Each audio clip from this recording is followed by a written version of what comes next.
It's time to cover the game I dreaded playing, since I announced I will be playing it in my Zelda video. I know Angry Video Game Nerd already covered it, but I will go more in depth into the game with my series Hard or Cruel. A series that looks at games' difficulty, whether they are well designed or not, and where they will go in the meter. Hard is a fairly challenging game, Warm is mostly fair, but sometimes has bad design, Blue mixes both.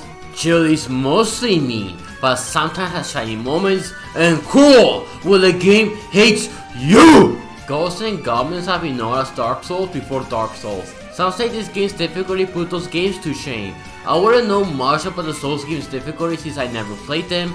Still, I will see if Ghosts and Goblins is a good game with copying the level design we're going through with its high challenge. I will cover both the NES and arcade versions of Ghosts and Goblins. I'll start with the NES version since it's the most popular one. We begin the game with Arthur and the princess doing their business in a cemetery for some reason of all places, and then the princess gets kidnapped. Who could have seen that coming? Level 1 is a good introduction that teaches the player how to play the game with enemies that are easy to deal with, like the zombies. Zombies are the best way to do enemies to focus on respawning because they're slow and easy to hit. Also, you see the dirt they're gonna come out from. It's all fun and games until you reach Firebrand. He's a mixed bag, to be honest, because he moves very randomly towards you or stays in the air for a while and maybe shoots beams at you. He feels impossible to dodge, so the best way to deal with him is to go backwards and jump and shoot at him as fast and as accurate as possible so you can get him before he gets you. And when he moves to the other side, go the way he came from and repeat the strategy. Another issue with Firebrand is the level design dictates if it's tolerable or annoying to go against, which I will get into later. Still, he is very easy to deal with whenever you find him in a straight line. We then go through this forest and go through the Flying Knights, which this game should have used more since they could have led to interesting challenges. However, we encountered the most annoying enemy in the game, Woody Pig. Here I thought some of this enemy's names were weird. Woody Pig's how you don't do enemies that focus on respawning, because he spawns in random spots that will get you off guard or there's no way to avoid it. It doesn't help that the super projectile is down and in front of them without indication they would do that. Remember that you only take 2 hits before you die, and getting armor in this game is rare. Zelda 2 has respawning enemies, but you have health in that game, shield and life spells, so it isn't too bad there. But this game is like, nah! I want to be an action horror game and just scare you enemies out of nowhere! To this game's credit, you get infinite continues, and you start a checkpoint when you die, and the weapon you have when you die stays with you for better or worse, depending on which one you have. The boss of level 1, Unicorn, is okay. All he does is shoot fireballs that you can barely see and rush towards you. To defeat him, you must crouch when he shoots fireballs and then go backwards and shoot him as quickly as possible. Before I go to level 2, I have to talk about the weapons. Javelin. The weapon you start the game with is good at doing decent damage and can be drawn quickly. Dagger's the best weapon in the game because you can drive faster than a javelin, even though it deals slightly less damage. Flame is the worst weapon in the game, because if you miss it, you must wait for the flames to go out before throwing again. The throwing angle it goes through does have some value, but the other weapon, Axe, is a better version of the flame, since you can always throw it, making it much more reliable for this game. Axe is useful in level 4 and against the boss in levels 3 and 4, which I get into later. The final weapon, Shield, is excellent because it blocks enemy projectiles, making it effective over almost every enemy in the game. The only drawback is that it doesn't go far compared to other weapons. An issue of how we're getting weapons is that they can feel random if you get them, because some of the level design here is designed around a specific weapon, like in level 4 that is made for axe or fire. Level 2 has you moving fast to avoid the blue killer and green monsters projectiles because they will overwhelm you. So it's better to just run and sometimes shoot at them if they get in your way. We then encounter my least favorite section of this game. Everything beyond the checkpoint. Why are you asking?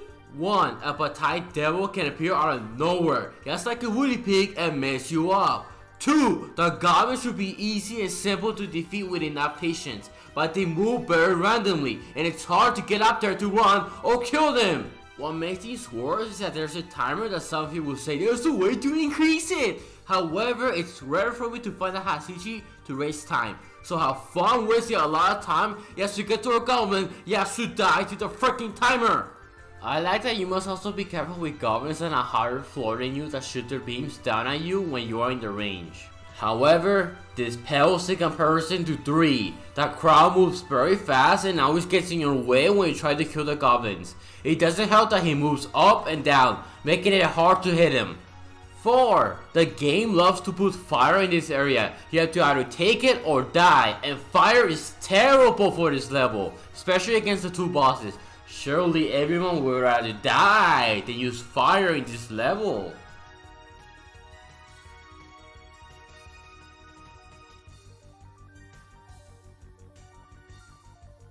A side note for the controls of this game, for the most part they're easy to get used to, but when you crouch and try to move right or left, you don't move in that direction and you only face that direction while staying crouched. It takes some time to get used to, but it's worth getting used to because you need it for the game, especially in sections where respawning enemies that love to attack left or right. The platforming section after the goblin portion is further to go through that requires getting used to how Arthur can move once he jumps. Then we reach the laziest and dumbest boss ever, 2 unicorns. Unicorn has no new move or attack, and this time you have to sneak and spam some damage on one of them as fast as you can before you get cornered by both of them and die. This is not a satisfying fight at all.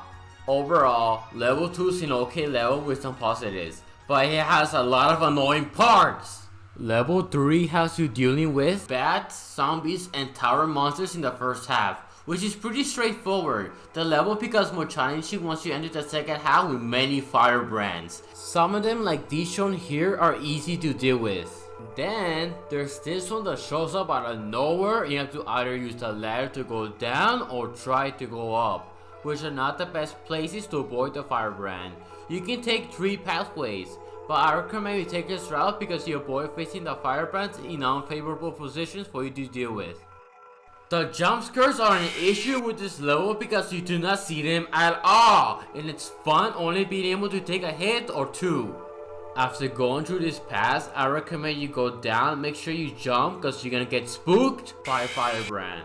When you reach this area, it might seem impossible to deal with this firebrand without taking a hit. Still, if you go towards him then retreat to this area, you should be good when he goes down. Then you can do the hit and run strategy to finish him off. The boss Striken is alright. He moves very randomly while shooting fire. He can be sometimes undodgeable, so you have to mainly aim for the head. The axe 3 shots this boss. Overall, level 3 is better than 2, but that's about it. Level 4 is good. I like the platforming through these clouds that move fast. Dash you can use for fire and axe, which you can use against his firebrand since you can surprise attack him and finish him off from there. We then go through this straight line with flames and blue killers coming out with no animation, which is stupid, but just follow what I say and this level should be beaten in no time. So just run and jump over the flames and occasionally shoot the blue killer. Then make sure they are not around when you deal with the firebrand or the dragon, who has no changes. Level 5 has you dealing with these portions of blue killers and winnie pigs while trying to climb up. A tip to make sure you don't get hit is to wait for them to respawn to kill them so they don't come out while you're on the ladder. After that, you have to deal with goblins again, who are still annoying in letting you get up there and kill them. Do you know what makes this even worse? Woody Pig! They spawn out of nowhere and get in your way. At the same time, you try to take out the goblins who once again love to waste your time. I hate it when the game randomly wants Woody Pig to appear or not at all during these sections. The boss of this level, Satan, is a pretty solid boss fight that requires you to dodge his projectiles while crouching to avoid him when he moves towards you, or you can just run and shoot until he dies. Level 5 is okay and has some good stuff, but it's annoying. Level 6 is a reasonable and challenging level for the most part. I get into the negatives first. There are glitches in this game that will get you killed. Woody Pig just appears out of nowhere to kill you in any area of the level. Y'all remember in Angry Video Game Nerd's video how you can send back if you beat the level without using a shield? Almost done level 6. But wait a minute, remember that shield? Supposedly, if you beat level 6 without the shield, it sends you back to level 5. This is one of those famous pranks in the history of gaming. Whether or not it's true, I'm not risking finding out. Yeah, it's actually true! I hate this because if you're a new player, you will use a weapon you prefer, like dagger. The game does give you a guaranteed shield for this level, but it should force you to have a shield at the start of the level, and no other weapon will appear at this level. This is worse than the stupid pipes that send you back in last levels, because at least in there you can wait for the timer to run out or die. Now for the positives. I'm glad shield's the weapon you get here because it makes this level easier since you can stop projectiles. The bosses, unicorn and dragon are reused here in the best way possible. You have to climb up or down this ladder while you fight unicorn. This is how you do a boss like unicorn because you can now dodge his fire and running attacks without having to run and spam weapons. You can also time it right and run from him to the other ladder to save time. Quick side note, shield deals very little damage, but it doesn't matter because you can easily avoid him.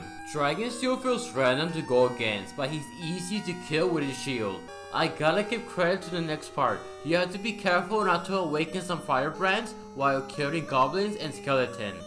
I like that because it adds many precautions and you do not want to deal with many enemies simultaneously. Even though I do wish that goblins were not that random. You then deal with the hardest thing in the level, and it's this firebrand that you're forced to wake up. But you have to go up the ladder a tiny bit and deal with him with not much space to spare. The boss, Satan, is repeated again. You have to fight another one. But it's the same pattern as in level 5, so you should be good. Just make sure you do not awaken the other Satan while you fight the other one. After level 6 is done, you fight Astaroth, a straightforward boss that can easily dodge or block flames he throws. This is the only part of the game where you face the boss and can even move back without facing the opposite direction. It's pretty easy to get used to. All you have to do to defeat him is to hit him in the head. It's on par with Satan on being my favorite boss in the game because they're pretty fair to go against. However, the game decides to pull the dumbest and most evil thing in any game, making you play all 6 stages again. Remember, they are the same thing with very minor changes, like fire in level 1 and this firebrand that only appears in level 6 where you have a shield. They couldn't even do a mirror version or change up the bosses, but no. Once we fight Astaroth again, we get the true ending with poorly translated text and you get the princess. Yay. Before I give my verdict on the NES version of Ghosts and Goblins, I want to cover the arcade version to see if it's just a graphical upgrade. When we start the arcade version, the controls are similar to the NES version, but when you crouch and shoot and then face the opposite direction, you stand up instead of being crouched. Coming from the NES version, it took me some time to get used to. I prefer the NES controls for this game, but enemies don't flicker and the hitboxes are a bit bigger, so you don't need those controls here. On the topic of fighting enemies, some of them are easier here, especially Woody Pig. He gets to have animations indicating what they will shoot. Goblins are less random, so they don't take up your time. However, there is one enemy that is much harder here. Firebrand. He dodges your attacks by going higher, sometimes goes down and dances towards you. I have an issue. They love to be high or not be on the screen, so you don't even know where they are. Here's a tip. Be patient. You should still run and shoot at them and keep your distance from them because not all the time you can outrun them like in here or glitch them out. As well as taking the opportunity to match for your damn life if they are in the same elevation as you. They aren't too bad once you get used to them.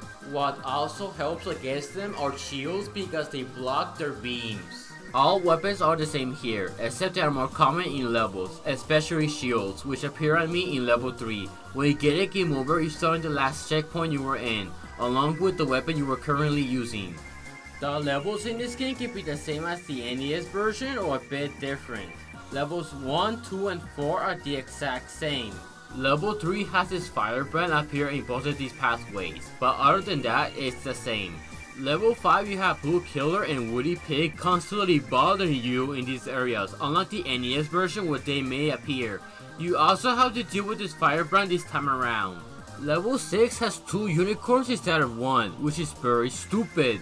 Sure, it's possible to pass Python without taking a hit, but you have to wait, and you're on a time limit. And I know what you're gonna say.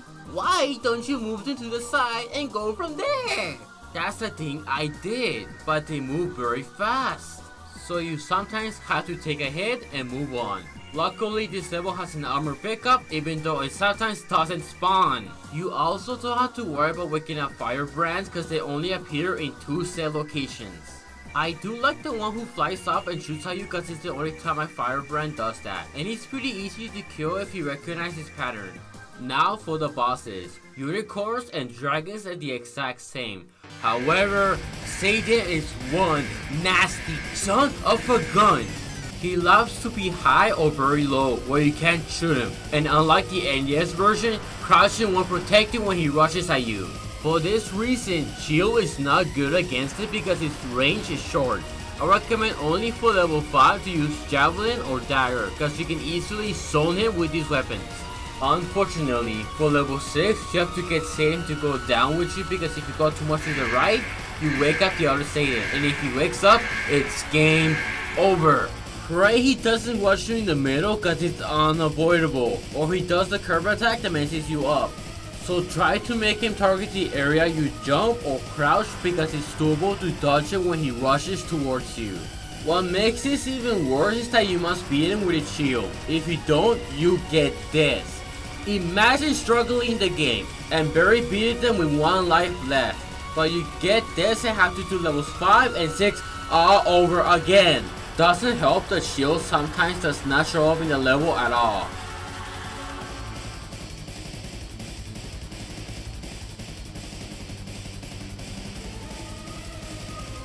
This is easily the worst boss fight in both versions because for the most part everyone's easy to hit quickly or you can actually dodge them. After all of that, we fight Astaroth, who has a different weak point between its main face and body mouth. That's not all the changes though, cause you can block the flames with shield for some reason.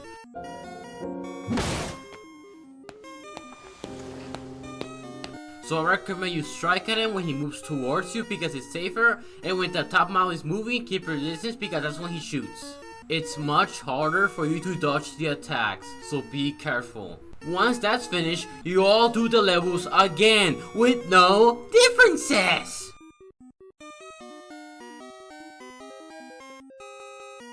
Were the devs doing coke or something to do something this evil to people who put a lot of quarters in to make it to the levels all over again to rob their money even more? Following all that pain, we fight Astaroth again and get the ending. Before I give my verdict, I know what you're saying. Are you playing the hardest difficulty? There are difficulties, but they don't add anything at all. Overall, the arcade version is better. The pros are much higher than the NES version, and you get unlimited lives with the Capcom Arcade Stadium. Unfortunately, you have to deal with one of the most unfun bosses I've fought in a long time. The NES version will go between brutal and warm. It's decent, but you get annoyed by enemies that appear out of nowhere, lack indication when they will fire a projectile, or like to waste your time. Along with the brainless need to use shields to beat the game, which also applies to the arcade version. The arcade version will go in warm. I will put it in hard if it wasn't for Satan. And that stupid shield thing which I keep mentioning because it's cruel. Firebrand can be annoying, but once you realize his pattern, he ain't too bad. I enjoy playing these games. They offer a challenge that for the most part you can cheese. My favorite level is level 1 in both versions because it's a pretty good introduction with no annoying parts. The best boss is Satan from the NES version because he requires careful timing when blocking, shooting, and crouching. Let's hope that future games in the series don't make me do the entire level again. Surely they won't do that, because they will have space to make more levels, right?